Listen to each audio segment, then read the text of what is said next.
Hello বন্ধুরা, কেমন আছেন আপনারা? আশা করি ভালো আছেন।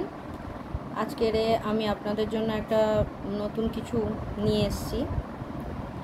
এই যে ফুলগুলো দেখছেন, এই ফুলগুলো স্ট্র দিয়ে বানানো। এই যে এখানে স্ট্রগুলো রাখা আছে দেখুন, হলুদ লাল, এই স্ট্রগুলো দিয়েই আমি এই ফুলগুলো বানিয়েছি।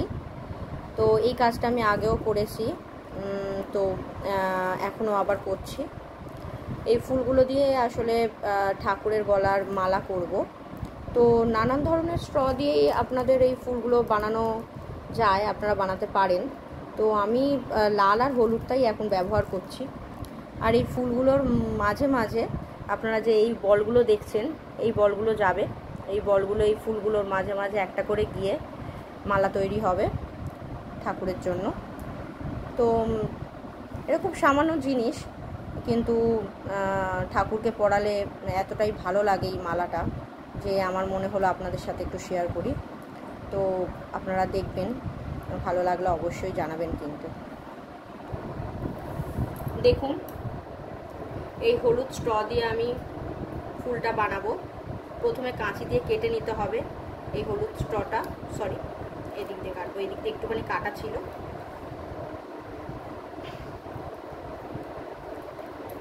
পুরো স্ট্রটাই কেটে নিতে হবে কাঁচি দিয়ে। তারপরে আপনার এখানে ছোট ছোট পাপড়ি ফেলবো, 5টাই পাপড়ি হবে। দেখুন এখানে 5টাই পাপড়ি আছে। তো এখানে 5টাই পাপড়ি ফেলবো, তার থেকে বেশি নয়।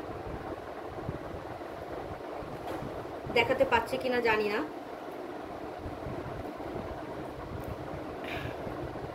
এই স্ট্রটাকে ঘুরিয়ে ঘুরিয়ে 5টা পাপড়ি ফেলবো।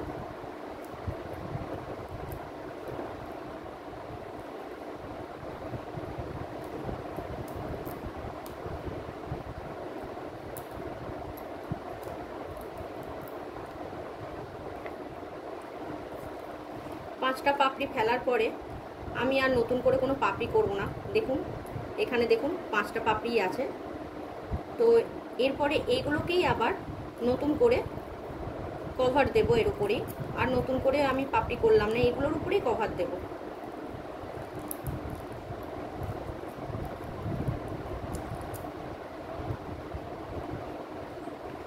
ফুলগুলো দেখতে খুবই সুন্দর লাগে। স্ট্র দিয়ে হয়তো আপনারা অনেকেই অনেক কিছু বানাতে পারেন, আমার এটা সামান্য প্রচেষ্টা।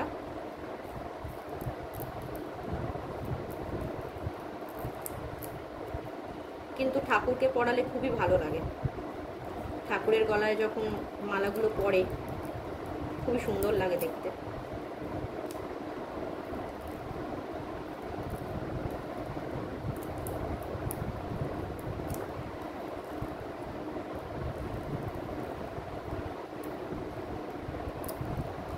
প্রত্যেকটাতে ঘুরিয়ে ঘুরিয়ে যতটা স্ট্র থাকবে ততটা দিয়ে যতটা কভার করা যায়। তারপরে একটু স্ট্রটাকে কেটে নেব, কারণ এই স্ট্রটাকে সরু করার একটাই কারণ, এইটাই পাপড়ির একটা ভাঁজের মধ্যে ঢুকিয়ে দিতে হবে।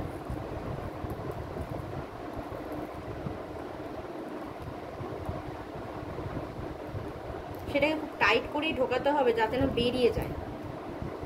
আমি কাঁচির মাধ্যমে স্ট্রয়ের